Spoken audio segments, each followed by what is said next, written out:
Oi, you lot, settle down and don't slosh your ale. This one's a belter that'll have you spitting feathers. Picture me, your narrator, a sarky git with a fag hanging from me gob and a voice like a docker after a bender. We're in a proper tavern, yeah. Beams low enough to brain you, floors sticky as a toffee apple, and a barmaid who's heard more bollocks than a butcher's dog. You've just stumbled in, soaked from the Kentish rain, not after a history lesson, but bugger me if I ain't serving one up. It's September 1940, and Britain's getting hammered like a nail in a pub brawl. Jerry's bombers buzzing over, turning London into a fireworks show. Down in Graveney Marsh, though, it's all mud, sheep, and the Sportsman Inn's finest bitter. Until bang, a Nazi plane belly flops into the swamp like a drunk swan. You won't bloody believe this, but a gang of half-cut Irish lads, fresh from their pints, grab their rifles and turn an invasion scare into the most British scrap ever. Spoiler, it ends with beer for the prisoners. In proper British fashion, they made a right mess into a cracking story. Ready, you lot? Here's how it went down. Right, you lot, let's set the stage proper, because this ain't just any night. It's the night Graveney Marsh went from knout to notorious. It's September 27, 1940, and Britain's proper in the shit. The Battle of Britain's raging overhead like a dogfight in a chip shop Spitfires, and hurricanes tearing strips off the Luftwaffe, with tracer fire lighting up the sky like God's own sparkler. London's copping it hard, bombs falling like rain on a bank holiday, and every night's a gamble between blackout curtains and a quick fag in the Anderson shelter. But out in North Kent, where the Thames estuary kisses the North Sea, it's a different world. Graveney Marsh is a soggy, sprawling bastard of a place, miles of mudflats, salt creeks twisting like a hangman's rope, and reeds that rustle like they're whispering your nan's secrets. The air's thick with the tang of seaweed, sheep dung, and that salty whiff of oysters from Whitstable, just up the road. The wind's a cruel sod, slicing through your coat like a bookie's blade, and the only company's the odd gull eyeing your sandwich like it's owed money. Zoom in on Seasalter, a village so tiny it's barely a speck on the map. It's pride and joy. The Sportsman Inn, a proper old boozer from the 1600s, built when smugglers were stashing rum in the walls and dodging the revenue men. This ain't your poncy gastropub with artisanal kale. Nah, it's got beams scarred from centuries of drunken noggins, a hearth big enough to roast a taxman, and a bar where the bitter's either nectar or turpentine, depending on the keg. The beer garden overlooks the marsh like a grumpy landlord, all mud and misery under a moon that looks like it's up to no good. On this night, the Sportsman's the unofficial HQ of a company, 1st Battalion, London Irish, rifles a rough and ready crew of Irish-blooded reservists with green berets and a knack for trouble. These ain't your posh officers sipping gin in Whitehall. They're working blokes, brickies, butchers, and bakers who'd rather fix a lorry than salute a flag. But with Hitler knocking, they're the ones holding the line. In charge is Captain John Cantopher, a sturdy cove with a moustache like a wire brush and eyes that could spot a free pint from Dover. He's the kind of officer who'd share his last fag but bollock you for a wonky beret. His lads are a proper mixed bag. Private George Willis, a Kilburn bricklayer with fists like Christmas hams and a laugh that could wake a coma. Sergeant Wally Parsons, a grizzled old sweat who reckons the war's easier than dodging his mother-in-law. And young Tommy Riley, barely old enough to buy a round, but handy with a Bren gun. They're not home guard with pitchforks, these are proper soldiers, shipped to Kent after Dunkirk to guard the coast against paratroopers, U-boats, or whatever else Jerry's got up his sleeve. Their orders from the brass are clear: nab any down Luftwaffe crews alive, and crucially grab their kit. The Junkers Ju 88 bombers the Golden Goose, a sleek, twin-engine beast with a glass nose, radar-dodging gear, and bomb sights the RAF Boffins are gagging to dissect. If one crashes, it's Christmas for the intelligence boys, provided it ain't blown to buggery first. It's a Friday night, or near enough, and the Sportsman's jumping like a flea on a dog. The fire's crackling, the gramophone's wheezing out Vera Lynn's "We'll Meet Again," and the lads are halfway to happy on bitter that tastes like victory or regret, depending on the gulp. Cantopher's got his pipe going, spinning yarns about the great war bloke lobbed a Mills bomb at me, so I chucked it back and asked for his sister's number, while Willis is fleecing Riley at Shove Halfpenny, cackling like a hyena. Parsons is mid-rant about his wife's cooking. Stew every bloody night. I swear she's trying to poison me. The barmaid, Dot, a brassy lass with a gob sharper than a bayonet, keeps the pints coming, dodging the odd cheeky pinch with a glare that could curdle milk. The air raid siren's gone quiet. London's taking the pasting tonight, and the marsh outside is still, save for a barn owl hooting like it's laughing at the war. It's the kind of night where you forget there's a mad Austrian trying to ruin your weekend. But then, crunch, the night splits open like a dropped pint glass. It's not thunder, not a bomb, but the unmistakable whump of a plane hitting the deck, followed by the screech of metal tearing through mud and a distant chasse carried on the wind. Every head snaps up. Pints freeze mid-sip. What the bloody hell was that? Growls Willis, foam dripping down his chin. Cantopher's on his feet, pipe forgotten, eyes gleaming like a ferret's. Jerry's down, you lazy buggers, grab your gear now. No time for helmets or faffing. They snatch rifles, Sten guns, and a rusty Lewis gun propped in the corner like an old drunk. The darts are left mid-throw, the beer abandoned sacrilege, I know, but war's a harsh mistress. Out they pile into the beer garden, boots squelching in the dew, hearts thumping like drums at a parade. The marsh is a black mirror under the stars, the creek glinting like a sly bastard. Half a mile off, smoke curls from a wrecker Ju 88, belly, flopped in the mud like a tin duck at a fairground. In proper British fashion, a quiet pint's turned into a right old palaver, and these half-cut lads are about to make history, or a total cock-up. Either way, it's gonna be a laugh, you lot. So, you lot, while Cantopher's lads are spilling out the Sportsman Inn, half-pissed and clutching their rifles like they're off to hunt a particularly stroppy pheasant, let's swing the spotlight up to the poor buggers who have just turned Graveney Marsh into their personal scrapyard. High above, 4 Germans in a Junkers Ju 88 are having a night that makes Dante's Inferno look like a weekend in Skegness. Meet Unteroffizier Fritz Ruland, the pilot, a wiry Prussian with a face like a slapped arse and a knack for dodging flak over London. His crew's a right mixed bag. Hans the navigator, a weedy type who's cursing his maps like they've personally betrayed him. Carl the bombardier, clutching a rosary and muttering prayers like he's auditioning for a monastery. And Otto the gunner, a beefy Bavarian who'd rather be necking a stein in Munich than neck-deep in Kentish mud. They're part of Luftwaffe Ju, tasked with turning London's docks into a bonfire, but their shiny Ju 88 sleek as a greyhound with 1,200 horsepower engines and a glass nose full of fancy kit has had better days. See, this ain't no joyride. Over the East End, a hurricane pilot, probably some cocky sod called Nigel with a grin like a used car, salesman riddled their starboard engine with .303 rounds. Now it's coughing black smoke like a chimney sweep with a 2-pack-a-day habit. The radio's fritzed, sparking like a dodgy plug, and the compass is spinning like a drunk at a barn dance. Fritz, wrestling the stick like it's a bull with a grudge, is shouting over the roar. Hans, you useless git, where's the bloody channel? Hans, sweating through his flight suit, snaps back. I don't know, Fritz. These clouds are thicker than my Oma's dumplings. Carl's praying louder, something about Heilige Maria, while Otto's in the rear turret, swearing at his jammed MG-15. Chase, I'd rather fight the Russians, he bellows, as the altimeter plummets like a bookie's odds on a rainy day. Fritz spots the marsh below a flat, glinting swamp that's marginally better than ditching in the North Sea. Hold on, you lot, I'm landing this bastard, he yells, aiming for the mud like it's a feather bed. Spoiler, it wasn't.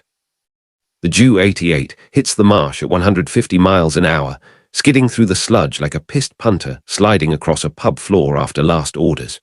The nose crumples like tinsel, the tail snaps off like a dry twig, and the crew's tossed about like dice in a cup. Metal groans, fuel leaks, and the reeds part like a bad haircut.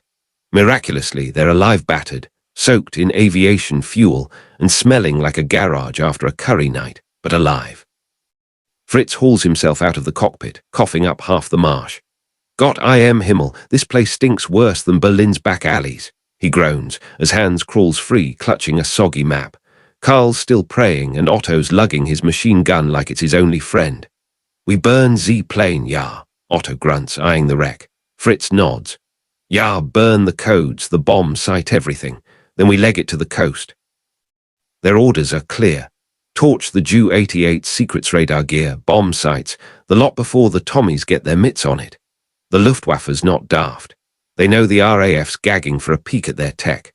But the marsh is a right bastard creeks deep enough to swallow a man, reeds sharp as razors, and no bloody landmarks except the faint glow of the Sportsman Inn, winking like a cheeky barmaid half a mile off.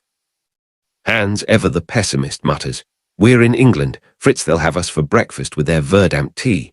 Otto, trying to light a flare with a soggy match, snaps, "Shut up, Hans, or I'll feed you to the eels." They're armed with Lugers and a whole lot of panic, but the sound of boots sloshing through the mud is getting closer, and it ain't the local fishing club. Meanwhile, back at the Sportsman, Cantopher's got his lads moving like they've just heard last orders. "Right, you lazy buggers, form up." He barks, his pipe still clenched in his teeth. Private George Willis, built like a brick shithouse, grabs the Lewis gunner relic from the Great War that's rustier than a docker's morals but still spits lead. Sergeant Wally Parsons, wiping pie crumbs off his tunic, slings a Lee Enfield and mutters, "If Jerry wants a scrap, he'll get one right after I finish me pint." Young Tommy Riley, barely out of nappies, clutches his Sten gun like it's his mum's hand, his eyes wide but his nerve holding.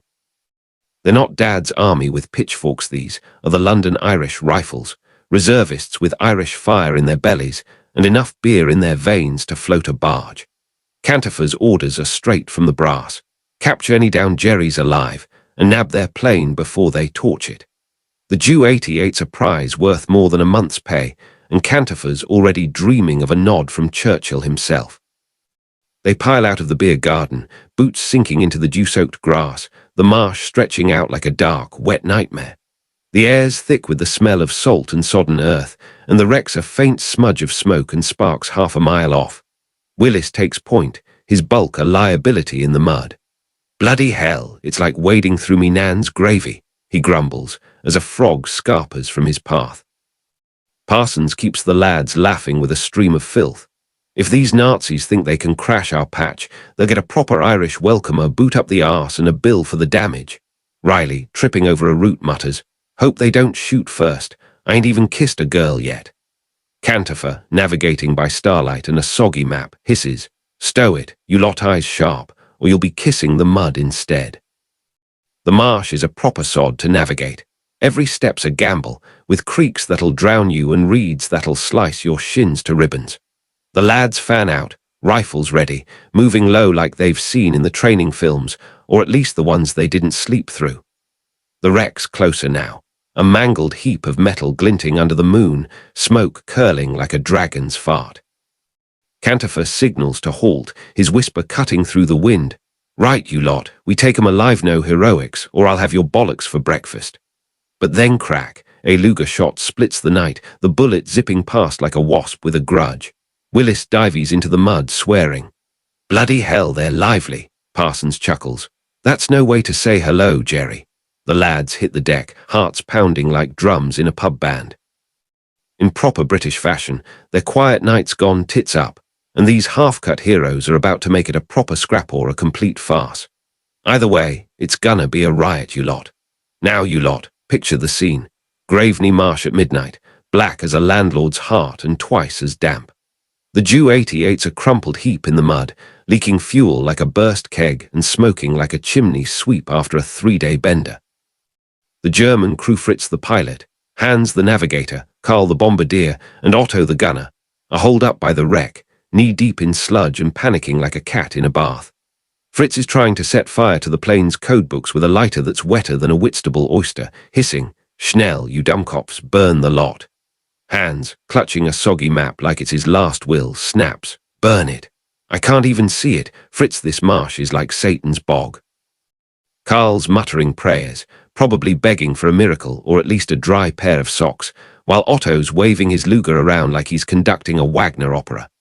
"They're coming, Fritz," he barks, spotting shadows slinking through the reeds.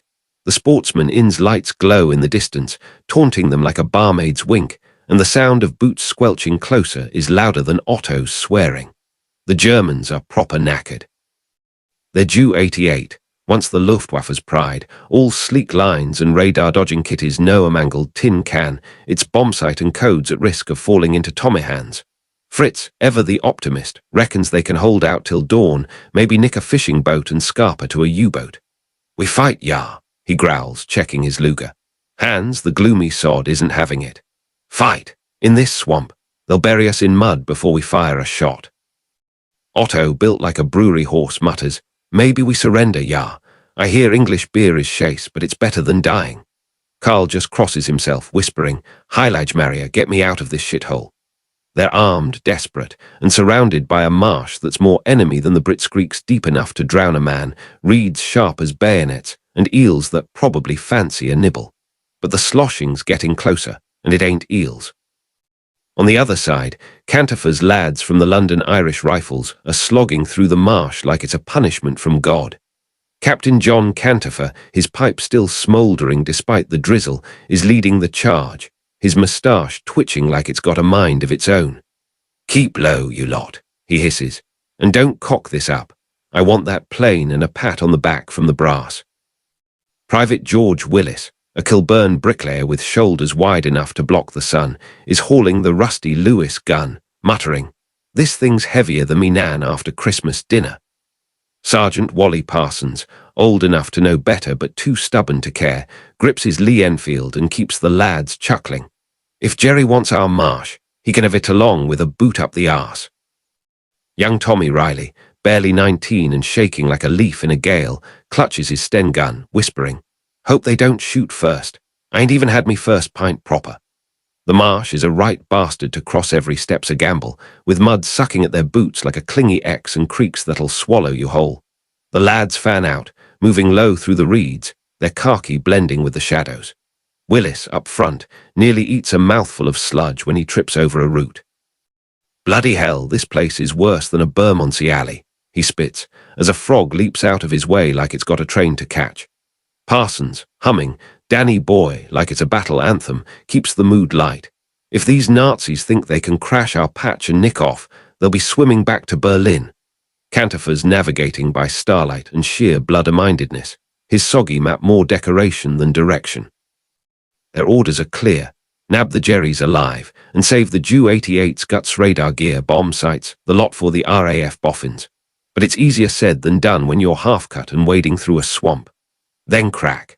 A Luger shot rips through the night, the bullet zipping past like a hornet with a hangover.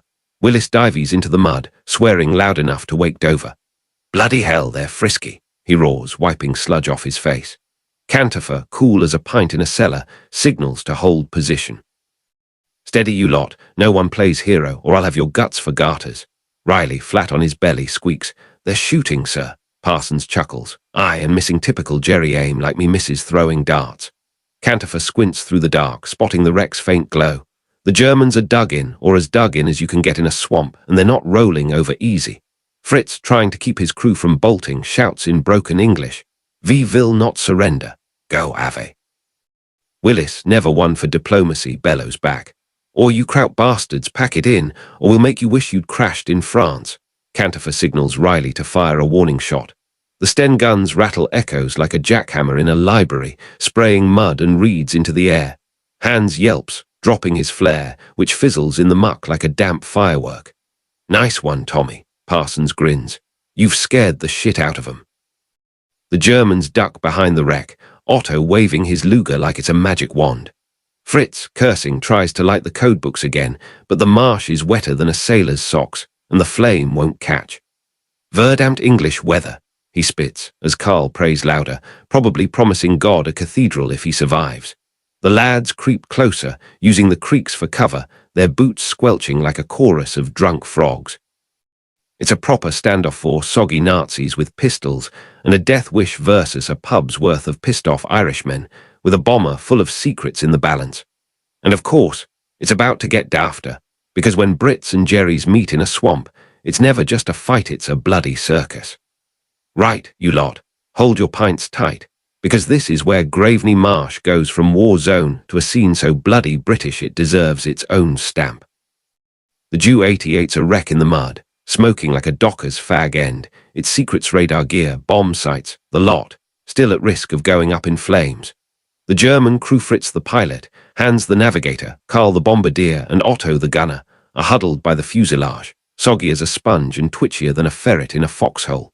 Fritz is still trying to torch the codebooks with a lighter that's deader than a Dover soul, cursing, verdammt English damp. It's like drowning in soup. Hans, clutching his useless map, hisses, Fritz, they're closing in via done for. Karl's prayers are now a full-on sermon, while Otto, gripping his Luger, mutters, I say V shoot and run better than rotting in a Tommy prison. But the marsh is a trap creeks deep enough to swallow a tank, reeds sharper than a barmaid's tongue, and the Sportsman Inn's lights mocking them from afar like a lighthouse run by a piss-taking landlord. The London Irish Rifles, meanwhile, are belly down in the mud, rifles trained, hearts pounding like drums in a pub band. Captain John Cantopher, his pipe glowing like a tiny beacon, squints through the dark, his moustache bristling with purpose. Steady, you lot, he whispers. We want 'em alive, not full of holes. Brass'll have my bollocks if we bugger this up. Private George Willis, built like a brewery cart, grips the rusty Lewis gun, muttering, if these jerrys want a scrap, I'll shove that plane up their jacksies. Sergeant Wally Parsons, wiping mud off his face, chuckles, aye, but let's not ruin the beer garden, eh? Dot'll have our hides. Young Tommy Riley, his Sten gun shaking like his knees, whispers, they're still shooting, sir, reckon they mean it. Cantopher, cool as a cellar pint, growls, they're scared shitless, lad, just keep your head down. Then crack, another wild Luger shot zips over, clipping a reed and making Willis swear loud enough to wake Whitstable. Bloody hell, they've got the aim of a blind drunk, he roars, spitting mud. Fritz, hearing the bellow, realizes they're proper knackered. His lighter's fizzled out, the codebooks are wetter than a sailor's socks, and Otto's down to his last clip. We cannot win, Fritz groans, wiping sludge off his goggles. Hans, ever the cheerful sod, snaps. No shit, Fritz, we're in a swamp with half the British army coming for us. Karl, still praying, mutters, maybe they will be merciful. Otto snorts, merciful. These are the bastards who drink tea while bombs fall. But Fritz, being the officer, makes a call. We surrender, he shouts, waving a mucky hanky like a white flag. No more shooting, ja, Otto grumbles. This is verdammt humiliating, but tosses his Luger into the mud. Hans and Karl follow, their pistols sinking like stones in a pond. Cantopher, squinting through the gloom, ain't buying it. Surrender, my arse, he mutters. These buggers are up to something. He signals the lads to hold position, rifles ready. Willis, never one for subtlety, bellows, or you kraut sods, hands up proper, or we'll make you wish you'd crashed in the channel. Fritz, trying to keep his dignity, shouts back in broken English. We are officers of the Luftwaffe. You will treat us with respect. Parsons snorts so hard he nearly chokes. Respect? You lot ploughed into our marsh like a bad driver, lucky we don't dunk you in the creek. Cantopher, sensing a chance to avoid a bloodbath, steps forward, his pipe glowing like a tiny flare. Right, you lot, he calls. Line up nice and proper, no funny business, or you'll be picking lead out your arsees till Christmas. The Germans shuffle out from behind the wreck, hands high, looking like drowned rats in Luftwaffe blue. Fritz, his uniform plastered with mud, tries to stand tall, but it's hard when you smell like a petrol station's loo. Hans is shivering, Karl's still muttering prayers, and Otto's muttering about English chasse weather. The lads move in, rifles trained, expecting a trick. Willis, frisking Otto, nicks a soggy pack of German fags. Blimey, these smell worse than your plane, he grins, tossing one to Riley.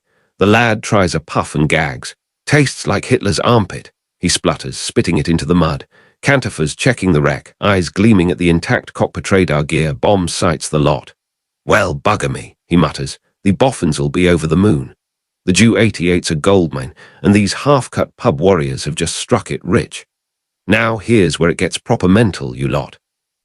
Instead of clapping the jerrys in irons and marching 'em off to a cell, Cantopher, because he's a bloody legend in a green beret, says, right, you lot, fancy a pint. You're buying. The Germans blink, gobsmacked, like they've been offered tea with the king. A pint, Fritz stammers, his English failing him. Willis, grinning like a Cheshire cat, claps him on the shoulder. Yeah, you crashed our party, sunshine. Least you can do is stand around. Parsons, slinging his rifle, adds, and don't try legging it, or you'll be swimming with the eels. The lads herd the prisoners back towards the Sportsman Inn, rifles loose but ready, boots squelching like a choir of soggy socks. The marsh is quiet now, save for the odd owl hooting like it's laughing at the whole daft affair. The regulars at the pub, still 3 sheets to the wind, are in for a shock when 4 muddy Nazis walk in, but that's the British way turn a firefight into a pub crawl. The barmaid doesn't bat an eyelid as the lads march in with their prisoners. "Blimey, you lot don't do things by halves," she says, already pulling pints. The Germans, dripping mud on the floor, are plonked at a table under Willis's glare. "Try anything funny," he growls, "and you'll be mopping this place with your fancy uniforms." The regulars, half cut on bitter, cheer like it's a football match. "Real Jerry's," one yells, raising his glass. "Give 'em a pint and a punch." In proper British fashion, what started as a battle's turned into something else entirely, a right old knees-up with the enemy in tow. And of course, it's about to get even dafter, because when you mix Nazis, mud, and a pub full of Irishmen, it's never just a surrender, it's a bloody spectacle. Right, you lot, brace yourselves, because this is where Graveney Marsh goes from a muddy scrap to a scene so bloody British it could star in a carry-on film. The Sportsman Inn's low beams are glowing, the fire's crackling like it's got a grudge, and the air's thick with the smell of bitter, fag smoke, and the faint whiff of Nazi defeat. Cantopher's lads from the London Irish Rifles, still caked in marsh mud and buzzing from their half-pint heroics, have just marched 4 soggy Germans, Fritz the pilot, Hans the navigator, Karl the bombardier, and Otto the gunner, into the pub like they're herding sheep to a shearing. The Ju 88's a wreck out in the marsh, guarded by a couple of lads who drew the short straw, but its secrets, radar gear, bomb sights, the lot, are safe for now, ready for the RAF Boffins to pick apart like vultures on a Sunday roast. The night's young, the beer's flowing, and what was a battle 10 minutes ago is now a proper knees-up, because that's how we do it in Blighty. The Germans, dripping mud and misery, are plonked at a corner table under the watchful eye of Private George Willis, whose bulk looms like a brewery van parked in the wrong street. "Sit tight, you kraut sods," he growls, "or I'll make you scrub Dot's floor with your fancy jackets."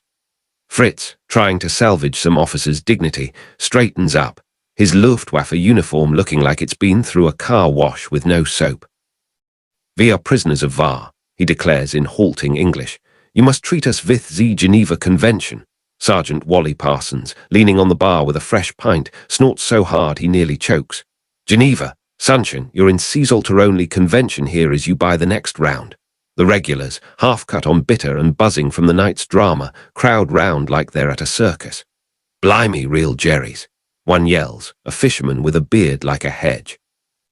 "Give 'em a pint and a clip round the ear." The barmaid, a brassy lass with a glare that could curdle stout, doesn't miss a beat. "Right, you lot, stop gawping and let me do me job," she snaps, sliding 4 pints of bitter across the bar. "On the house for the prisoners, reckon they need it more than you sods." Fritz, eyeing the murky ale like it's a chemistry experiment, mutters, "This is English beer." Otto, the beefy gunner, takes a cautious sip and grimaces.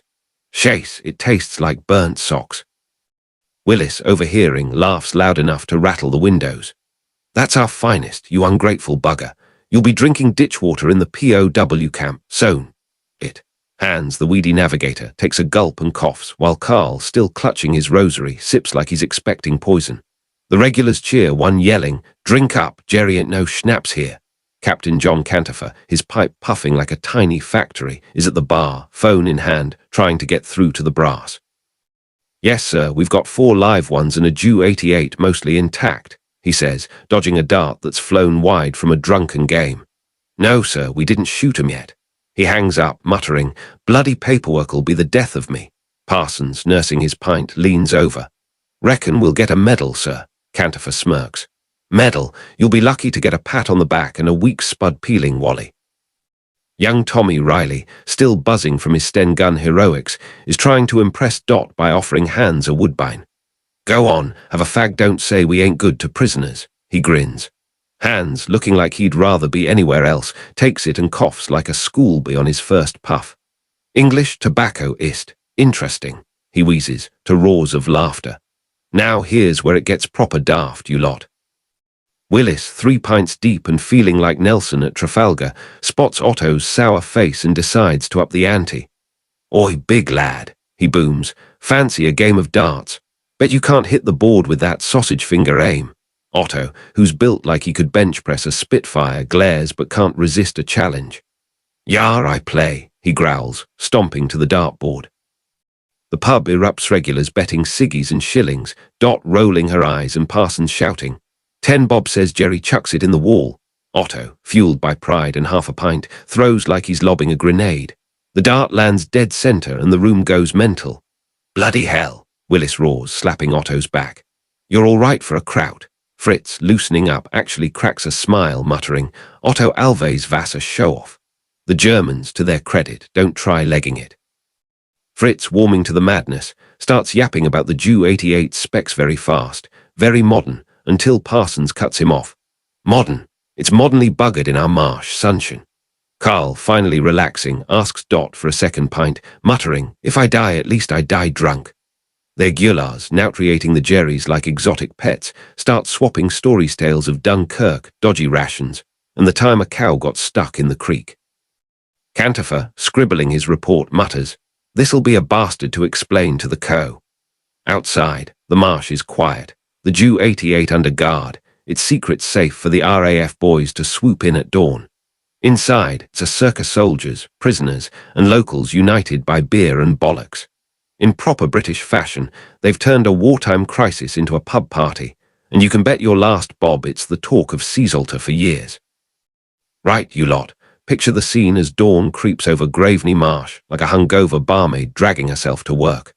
The sky's grey as a pensioner's socks, the marsh is still a soggy bastard, and the Ju 88's wreck sits in the mud like a tin duck that's lost the fairground.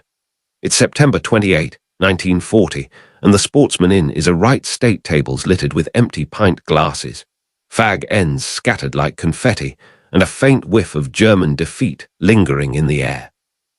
The London Irish Rifles, our half-cut heroes, are sprawled across the pub, knackered but chuffed after turning a Nazi crash into the night of their lives.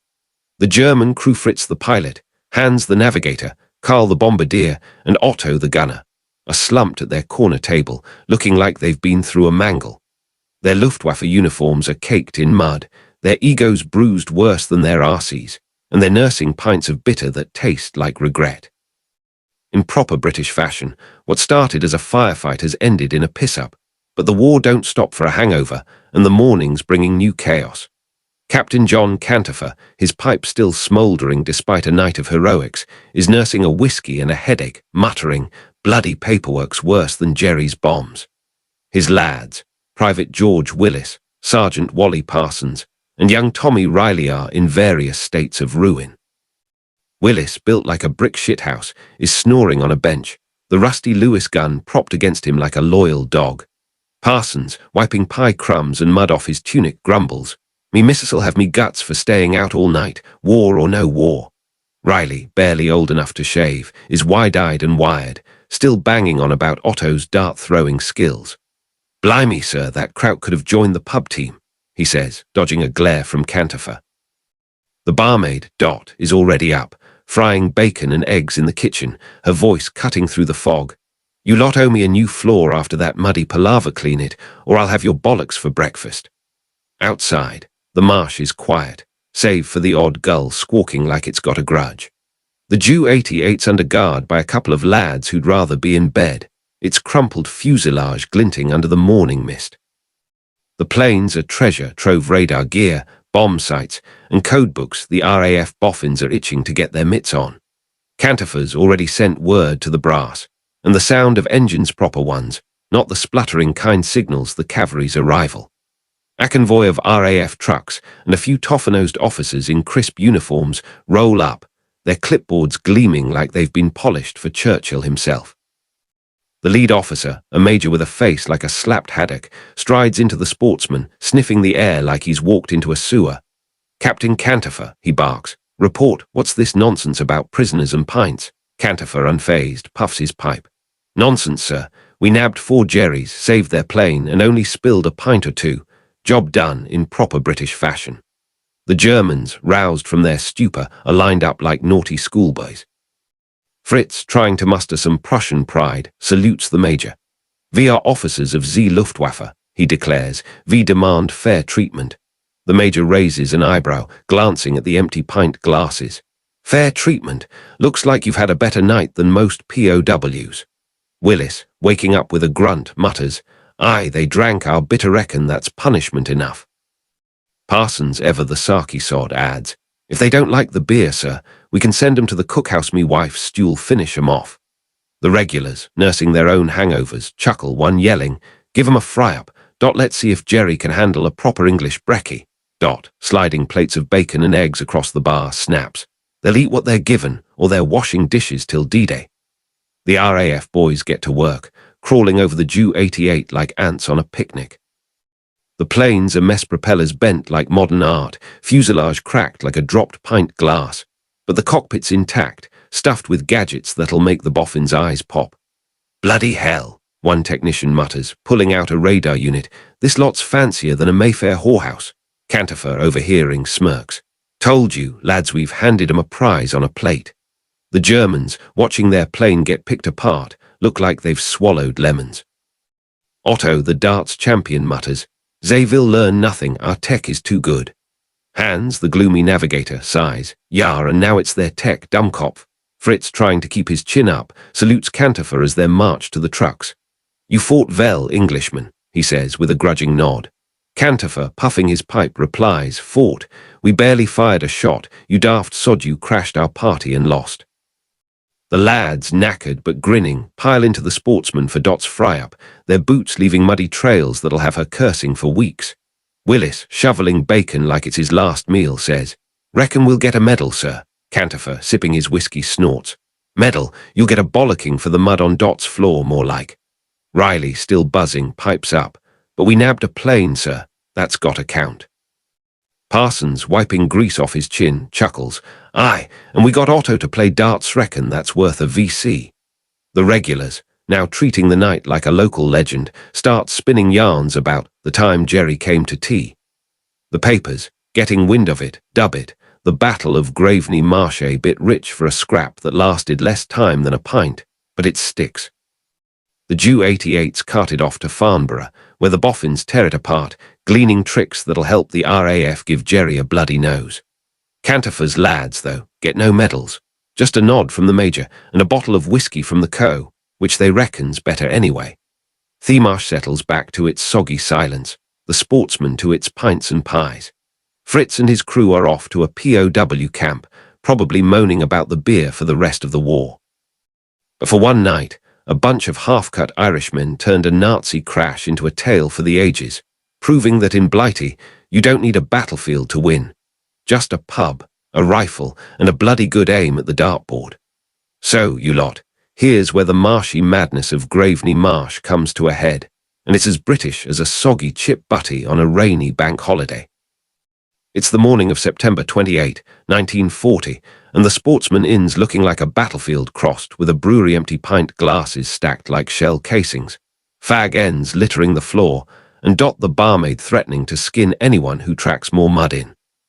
The Ju 88's wreck, out in the marsh, is swarming with RAF Boffins, picking through its guts like kids at a pick-end mix. The radar gear, bomb sights, and soggy codebooks are a goldmine, giving the Air Ministry a peek into Jerry's bag of trick stuff that'll help Spitfires dodge flak and send the Luftwaffe packing. Captain John Cantopher, his pipe still puffing like a tiny chimney, is slumped at the bar, scribbling a report that's already giving him a headache worse than last night's bitter. His lads, Private George Willis, Sergeant Wally Parsons, and young Tommy Riley are gorging on Dot's fry-up, their boots leaving a muddy trail that'll have her cursing till Christmas. The German crew, Fritz the pilot, Hans the navigator, Karl the bombardier, and Otto the gunner are in a sorry state, bundled into an RAF truck like soggy laundry. Fritz, still clinging to his Prussian pride, gives Cantopher a stiff salute as they're marched out. "You veer." "Sporting Englishman," he says, his accent thick as sauerkraut. Cantopher, puffing his pipe, smirks. "Sporting. You crashed in our backyard, you daft sod. We just mopped you up."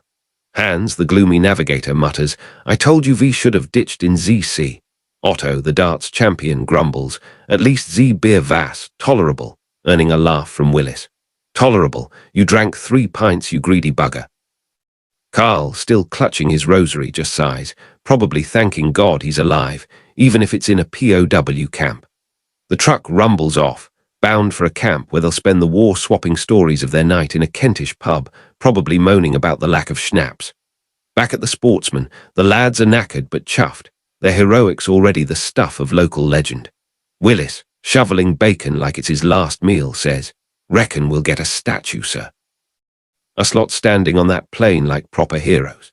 Cantopher, sipping a whiskey that's definitely not regulation, snorts. "A statue?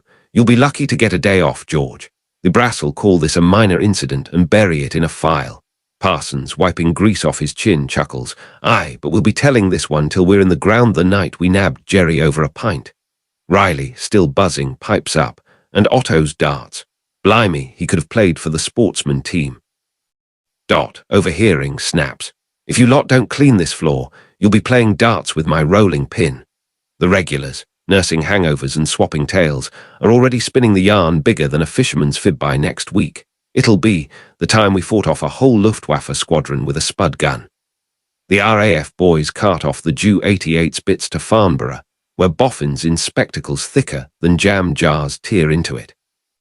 The radar gear gives them a leg up on dodging Jerry's tricks, and the bomb sites help fine-tune Blighty's own bombing runs. Papers like the Kent Messenger get wind of the story, splashing the Battle of Graveney Marsh across the headlines. A bit rich for a scrap that lasted less time than a decent pint, but it sticks. The brass give Cantopher a nod and a bottle of scotch, which he reckons is better than a medal anyway. Willis gets a week's leave to visit his nan, Riley gets a pat on the back for not shooting anyone, and Parsons gets a bollocking for excessive fraternization, i.e., offering Otto a fag.